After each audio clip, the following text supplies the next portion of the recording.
Welcome to the Spiritually Embodied Leader Podcast. I'm Cynthia Gutierrez, a mom, dancer, dark side trance freak, and the creator of Embodied Ritual. I love to help conscious moms, healers, and highly sensitive people like you regulate your nervous system so you can embody your true essence, align with your higher calling, and finally become the parent you've always dreamed of being. Inside this podcast, we're going to be shining light on the topics of embodiment, subconscious mind, ritual and ceremony, cyclical living, and returning to nature so that you can enjoy life with the fullness of who you are. Thank you so much for being here. Now, let's get into it. Hey, welcome to another episode of the Spiritually Embodied Leader Podcast. Thank you so much for tuning in. It's always so lovely to share this time and space with you. I'm still getting used to this whole podcasting thing. So yeah, it's been fun though. I hope you've been enjoying the episodes so far. And in case you're catching this on winter solstice, on the launch day, you are welcome to join me in an embodied ceremony to celebrate the winter solstice. And it's basically the podcast launch party. Okay, it's happening at 12 p.m. Pacific Standard Time. The link is in the description, but in case you've missed it, but you still want to celebrate, then I'll be posting the replay on YouTube, okay? So anyway, if you are not really familiar with winter solstice and you wanted to learn more about it and how to tap into the magic and the medicine of winter solstice, then you can check out the second episode where I dive much deeper into what winter solstice is all about. Today is more dedicated to the story of my spiritual awakening that had happened in Egypt. And it just felt so important to share this story because earlier this year I had realized in 2022, I realized that this December 21st, 2022 will be my 10th year anniversary of my spiritual awakening that happened December 21st, 2012. And, it was just something that had changed my life drastically. And while it was a really memorable experience, not everything changed overnight, right? But it's been this really long evolutionary journey for me and has helped me shape who I am today. And so I just wanted to dedicate an episode to it because we all go through those times, especially for those of us that want more in life, or we want more for ourselves and we're ready to change and we want to heal, break generational curses and traumas and all these things. These moments that call to us to change our ways or make life-changing decisions or to even just follow this little voice that we have within ourselves that's like, hey, go this way. What about that? It's like when we take those opportunities to really lean in on those inklings, on those gut instincts, it can really lead us into something so much more, to something that's bigger than ourselves, and also to answers to our prayers. And it was just such a trip because even though at the time that this started percolating, I wasn't exactly holding intentions to change my life. So that's why even if we're not on the path, if you're listening to this podcast, you probably are, but it's just the universe works in such mysterious ways, Now, one thing that I really want to take a moment to just share my love and appreciation for embodiment is because once, I transferred into university in 2010, where I began my somatic education and really cultivating that embodied presence within myself. It was that 2010 to 2012, when I started cultivating that self-awareness and really expanding my consciousness and getting more in touch with myself as a body and my bodily sensations and my physical reactions, And so it's when I was able to practice expanding my self-awareness and my embodied awareness, it was only then that I was able to, I don't know if it would have been the only thing to help me at the time that it did, when I realized, oh, something's got to change. But I know that it had a really big part in it because in 2012, much earlier in the year, I started getting ideas. Like these thoughts started running through my mind of ideas of breaking up with my boyfriend, who I was with for 8 years at the time.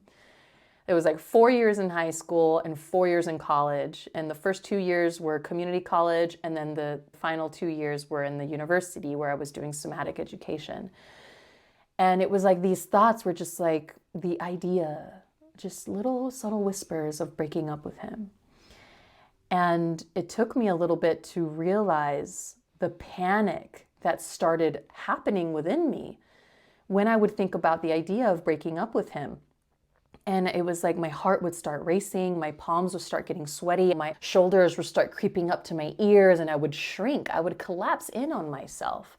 And not only that, even though I'm a very kinesthetic person, like my physical sensations speak a lot louder to me than my thoughts do. It takes me a little while to like follow my train of thoughts. But once I became aware of the way that my body was reacting, I then started noticing of like the quality of thoughts that I was having and the fearful responses that were happening.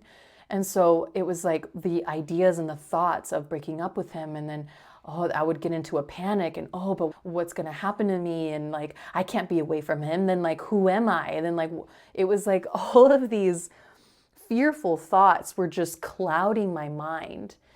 And it happened enough times and started getting louder and louder and louder to the point where I finally woke up in this moment and I realized like, wait a minute, why am I behaving in this way? Like, is this even okay? Like, that's actually not, this doesn't seem okay. Like, this isn't healthy, right? I was like, why am I so afraid to be away from this person? And I had to get real with myself in that moment and get honest with myself. Like, I don't see myself with this person for the rest of my life. I really don't. And once I started becoming honest with myself, that's when it was easier for me to like, in a way, disassociate from my physical experience. It was as if I became a second or third person in the room, right? Like there's my partner, even though he wasn't physically there at the moment, but there's my partner that's involved in this relationship with me. And then there's me having that response in relation to the partnership, right? And then because I became self-aware and I was able to be that bird's eye view, or like that fly on the wall, that outside perspective looking in and being like, hey, this ain't okay. This is unhealthy. And what are you so afraid about? And blah, blah, blah, blah, blah. So it was in that moment, even though I didn't break up with him right away, it took some time for me to digest it. I took that time for me to really sit with it and being like, wow, how long have I been doing this for? And am I going to keep doing this? And so even though it took a lot more courage than I realized to break up with him, and that's why I kept going with it into maybe about midway of the year, it was just such a critical moment for me to realize how important it was for me to acknowledge that inner voice and acknowledge the true sensations that were happening within me and to respect them too, right? So anyway, the year went on and Coachella came around. Are you familiar with Coachella? It's a very big, mainstream, large festival. Really caters to the masses, okay? So yeah, at that time, I had already gone to Coachella for 4 years. And that was the last year that I had went so far. But I knew me and my friends mobbed it real deep. There must have been like 20 or so of us caravanning into Coachella and camping together. And I even took my younger cousin. And, we get into Coachella, set up shop, we're having fun, blah, blah, blah. And so me and my cousin kind of stick together a lot of the time, along with my boyfriend. But then there were moments where he was, maybe in a bad mood or something, right? And there was a time where like he walked away, I don't know, to go do something, I think. And she kind of made a comment. I don't know what she said, but we were talking kind of in relation to him and his behavior. But I was just like, you know what? Like, this is actually the last hurrah that I'm having with him. And basically, like, I hadn't told him. I hadn't told anyone, really, even my closest friends. But she's someone that I love so dearly. She's one of my closest cousins that I have. And so, yeah, I was just like, yeah, actually, I'm gonna break up with him. And I just knew it. It was that Coachella moment where I'm like, oh, this is happening. I just don't know when and where, and I'm sure as hell not gonna do it at Coachella. It's like, fuck, you know? So anyway, our time goes on at Coachella, and then eventually I end up finding this one stage that had been there the entire time. Maybe they're still there, but regardless, there's a side stage that is thrown on by a company called the Do Lab. And if you're familiar with lightning in a bottle, the Do Lab throws on lightning in a bottle. But anyway, I didn't know about lightning in a bottle then.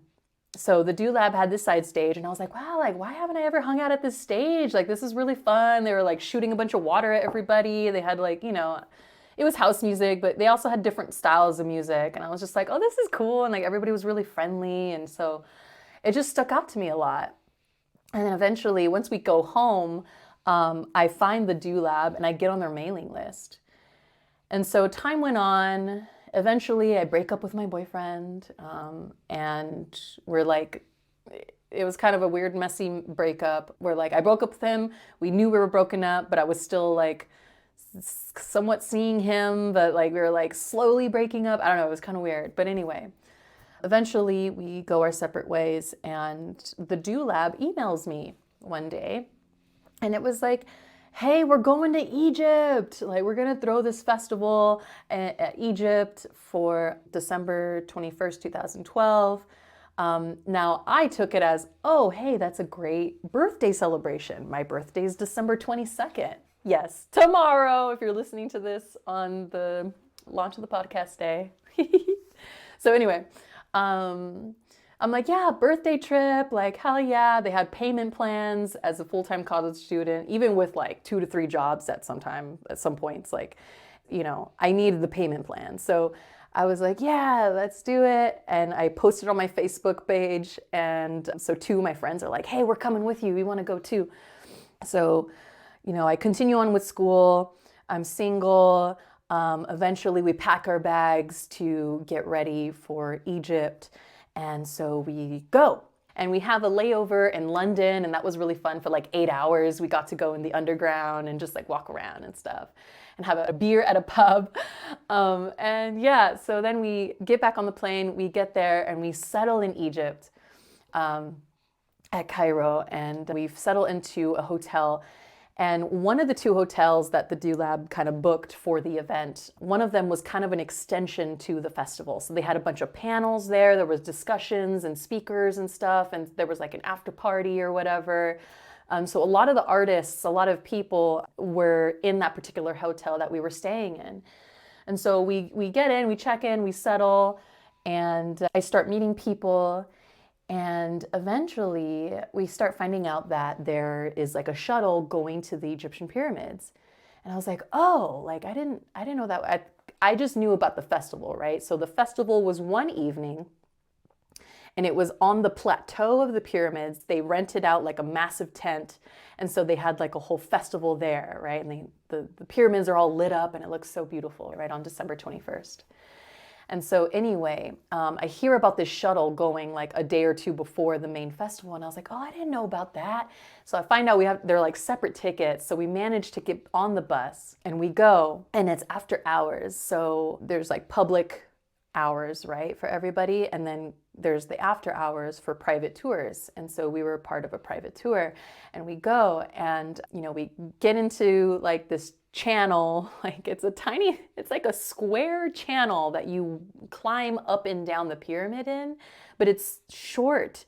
You're basically in a squatting position the entire time you're like walking down or walking up into the chambers.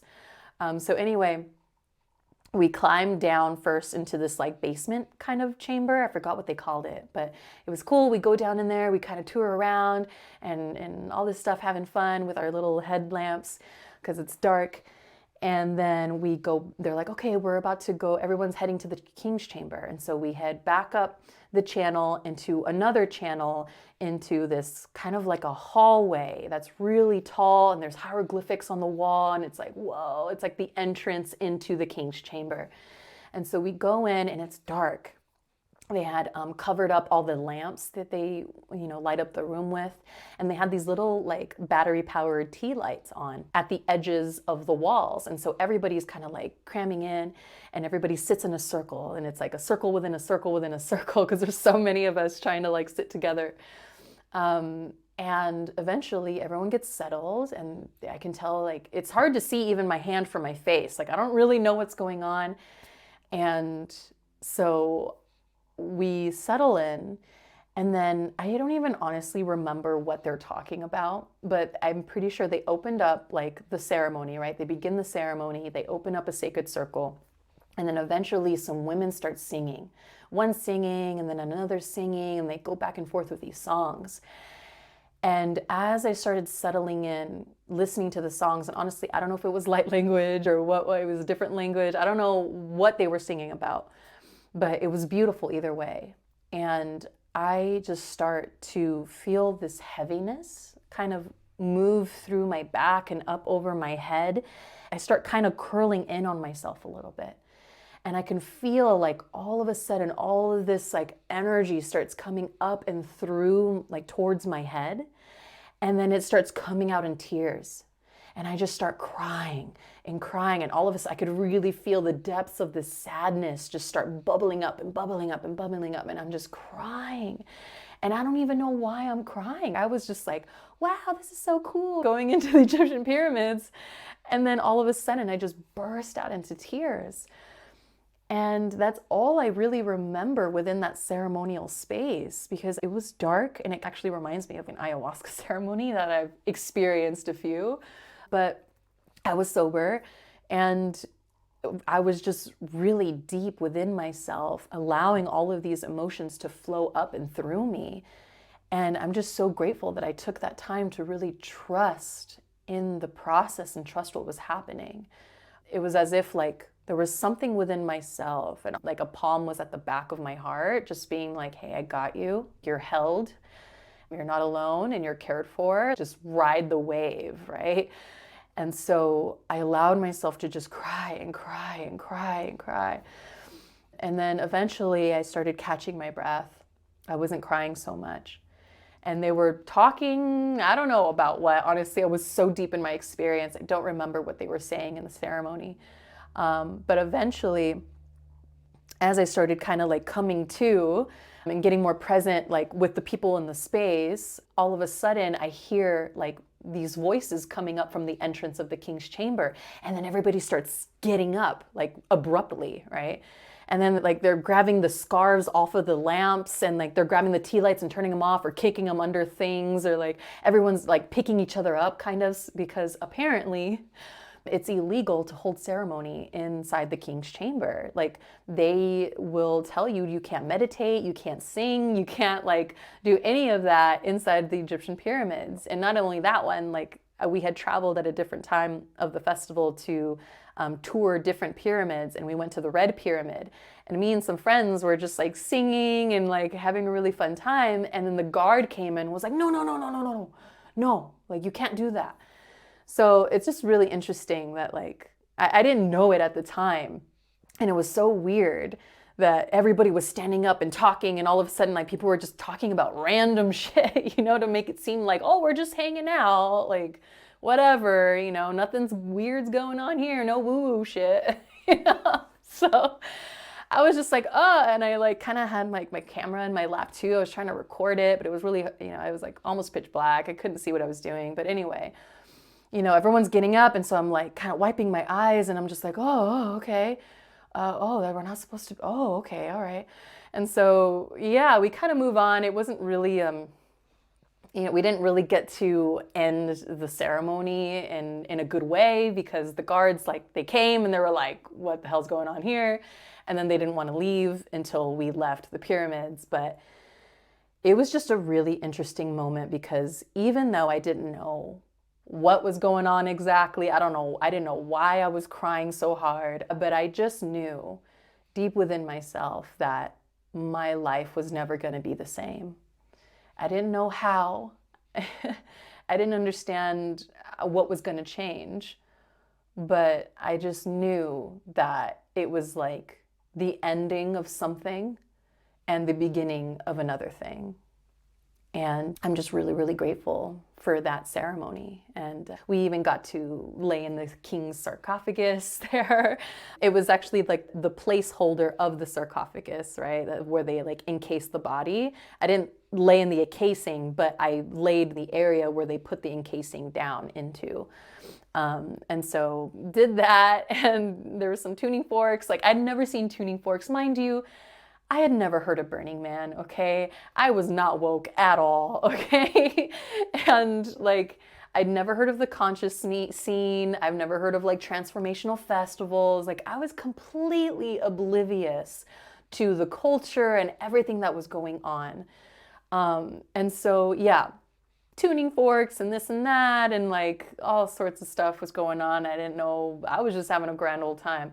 But eventually we leave. We get out of the pyramids, you know, say goodnight to the guards or whatever, and we go back to the hotel and we just continue the party. And later on, they have like these panels, and it was so interesting to see in the same room. There was like two panels, two screens, right? So they were doing speech on one side and they're setting up for the next one to go back to back, right? And so I remember taking a seat and just listening in. Like, there was one panel of someone saying, you know, scientifically and historically, like what's in the textbooks of like how the pyramids were made, right?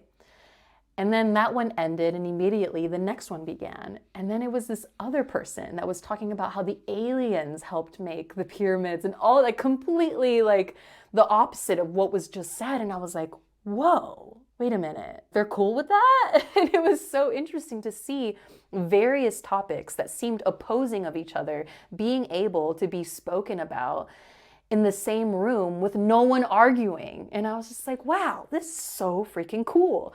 And that just like really stood out to me, you know? And then there was like the dance parties and getting to know the artists. Like, I even met like desert dwellers and stuff and just different things. It was really, really cool. And it was a bit of a culture shock, to be honest. Like, they were wearing different clothes. It was like they were talking a different language. And I just couldn't believe what I had gotten myself into. And so time went on. We went to tour other pyramids. And eventually the main festival came around and we're all there. And there was like oh gosh, what are they called? The twirling dervishes? Oh, excuse me if I totally said that wrong. What is it called? Anyway, it's like from people of that traditional culture. There was these men wearing many layers of skirts, and they were taking off layers and layers of these skirts while they were spinning, basically like eyes up rolled back and behind their head, like in this trance, taking off these layers of skirts over their heads. And it was just, it went on and on and on. And me as a dancer, I was just like, wow, my mind was just blown. It was a very simple choreography, just spinning. But the energy and the beautiful traditional clothing that they were wearing and the music, the traditional music that was going on with, it was just, I was brought to tears. It blew me away. And then the night went on and like the DJs came on, you know, blah, blah, blah. He was smoking hookah and this and that. And it was just so freaking cool. There was one ceremony that happened that I didn't get to. It was like $100 to get to it. And I didn't have enough money at that point. And I was just like, man, like, God, like, I'll pay you once I get home. But they still wouldn't let me on the bus.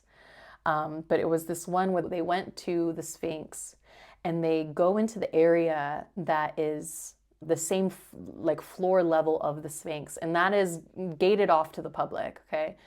You have to have some kind of special access to get there, but they held a ceremony literally in between the paws of the Sphinx. And there's this like, I don't know what you would call it, is this thing that stands up in between. There's like this ancient, you know, writing that's on it. And so anyway, they had a ceremony there. And even though I wasn't at that ceremony, years later, actually, when I was pregnant, I went to a different festival called, what was it called? Symbiosis. That's what it was called, a Symbiosis up in Northern California. And they did this week-long intensive study, and you could study either like visionary art or permaculture, and then there was one that was like dance and ritual or something like that. And so of course I did that one. and so I'm there, and it was the week leading up to the main festival. And the two women that were co-facilitating that entire movement and ritual intensive for the entire week, they were the ones that were holding the ceremonies at Egypt. And I remember when they like started talking about it, and I was like, wait, I was there. And they were like, what? And I was like, yeah. And I told them all about it. Like, obviously I was there, like all the details that I was telling them that they knew. And so, and I remember one of the ladies asking me like, oh, did you go with us to the Sphinx? And I was like, no, I couldn't make it on the bus. Like, it wouldn't let me. And she was just like, oh, she was like, well, you know, I did hold intentions that everyone that was at the festival, you know, that were present with them at the festival would receive the activation codes or whatever. And so I was like, well, thanks for doing that, because I was pretty bummed that I couldn't go. So it's been such an interesting journey. But after we left Egypt and started traveling back and we settled back at home, I actually started packing my bags for Australia. I had gotten accepted to study abroad for a semester in 2013. And so within a month, I was packing my bags and I left. And once I got to Australia, I was like, does anyone know about Burning Man? Because at Egypt, they started telling me about Burning Man. Oh, you know, have you heard about Lucidity? And which is my favorite freaking festival, one of my favorites. Yeah, so anyway, that's when it was like they were telling me, dropping all these little seeds right into my consciousness, just being like, yeah, go here and there's and this and this and that. And so once I got to Australia, I was like, hey, like, does anyone know about Burning Man? Like, do you know where I can find people that go to Burning Man, or like the culture, or this particular style of electronic music? Like, I want to get in touch with these kinds of people. And it took me about 3 months to finally find this underground party that was a album release party for Kalia Scintilla and I think Bumble and White Bear, I believe. I don't remember. I don't think he goes by White Bear anymore, but anyway, it was a really great time. So I went to that party and finally connected with the people in that culture and started going out to the bush doofs and heard psytrance for the very first time in my life. And my God, so much, you know, has changed. And of course, traveling alone for the very first time, moved out of my mom's house for the very first time in 25 years. Like, it was a big, big year of change for me, that 2012 into 2013, and traveling to a different country and then coming back. It was like I was a completely different person. And because I had that ceremonial experience and I learned about winter solstice, right? And then not only heard about, like, remember when like the Mayan calendars were ending December 21st, 2012, and like the apocalypse was being talked about and all this stuff, right? Well, that was actually the ending of an era and the beginning of a new one. And I didn't know that at the time. So our solar system within the Milky Way galaxy was crossing an equator point. It takes 26,000 years for our solar system to cross the midway point of our galaxy. And so that was what the ancient calendars were indicating. And that's what people from around the world, I didn't know this until I came home. I didn't know people in Egypt, people at the Mayan pyramids, people, Stonehenge, like many, many people were all across the globe at sacred sites to celebrate this dawning of a new era. And I just went for my birthday. But anyway, it's like all of the puzzle pieces started coming together, and I realized, like, wow, okay, this is so much bigger than myself, and what an honor it is to be a part of this collective awakening. And of course, it's like, that was just the very beginning, you know, that was like the very green shoots that were coming out of the little plant that is now starting to blossom 10 years later. Look at our culture, look at like our society and the way that like things are crumbling and all of this stuff. Like, wow. I really wanted to take this moment to share this 10-year anniversary of my own spiritual awakening, because even just to stand up or, be here and stand up to a mic to share this with my voice is such a big thing for me.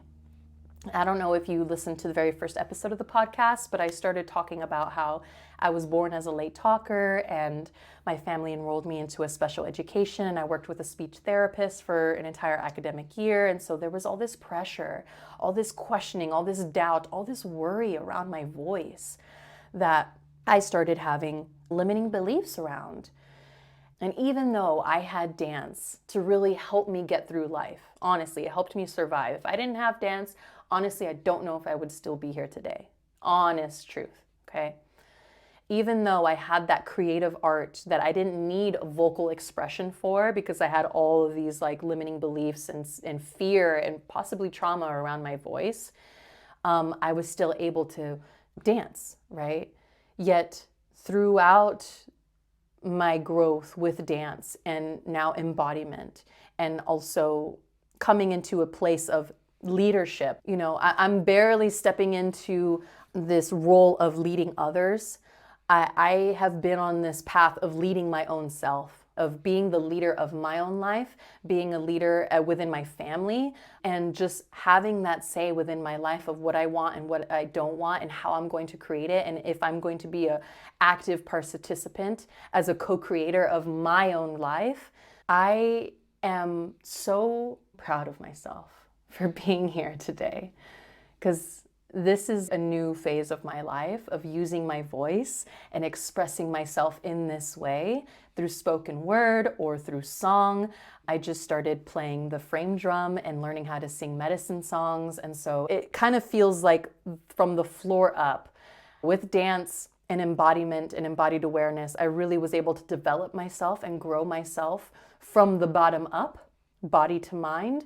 But now it's come up to my throat, and it's time for me to share and speak up and speak out and just be here to share the wisdom that I have so that it may inspire you to do the same. And so that's really my intention of this episode today, that there are some really critical moments in our life that shows up for a very specific reason. And even though maybe you already know what I'm talking about, and it's like, you know what? Yeah, there's something that's been tapping me on the shoulder, and I haven't really been, taking the steps in alignment with that. It's okay, because if you get real with yourself and actually make a clear decision of like, you know what? I want something greater for myself. I am ready for this next evolutionary phase of my life. The universe will guide you and provide you opportunities to be able to take the next step. Yeah. Even though it's scary, and even though there's so much unknown and uncertainty on the way there and throughout that journey, it is so worth it. It is so, so worth it. And so that is what's really reminded me of how important it is and how fulfilling it is to be led by spirit. I feel like when I listen to my higher self and when I listen to my intuition, when I respect the gut instincts that I have, I'm learning more and more that that's actually the guidance of something bigger than myself. That's actually the guidance of my higher self. And it's guiding me to something that my soul wishes to experience through me. Yeah, it's something that the universe wishes to experience through me. And so I just want to be here to support you in doing the same, to provide the tools and the resources and the support, and just being someone here in your life that has been there, that has gone through it in some way or another. Yeah. Thank you so much for tuning in. And I know there's a couple of episodes that I feel like I talk a whole lot about myself, but honestly, I'm just tired of holding in these stories, and I'm tired of holding back something that may be useful for you. So thank you so much for being here. And hopefully I'll see you in the Winter Solstice Embodied Ceremony podcast launch party. And if not, it's totally cool. Definitely follow me on Instagram at Embodied Ritual and let's connect. Of course, if there are any questions that you have for me, please pop into my DMs. If you've got anything that you'd like for me to cover on the podcast, I am open to what's on your mind and what you'd like for me to shine some more light on, okay? Awesome. All right. Well, take care. Happy winter solstice if you're listening on this beautiful day. If not, happy holidays, happy new year, and blessings on this new cycle ahead. Mwah. Thank you so much for tuning in. May this show continue to awaken the spiritually embodied leader within you. If you enjoyed this episode and you want others to enjoy it too, then take a screenshot, share it on your stories, and tag me at Embodied Ritual. Now, if you'd really like to support me in helping more people, please rate this show and leave a review on iTunes. Thanks again. Let's connect soon.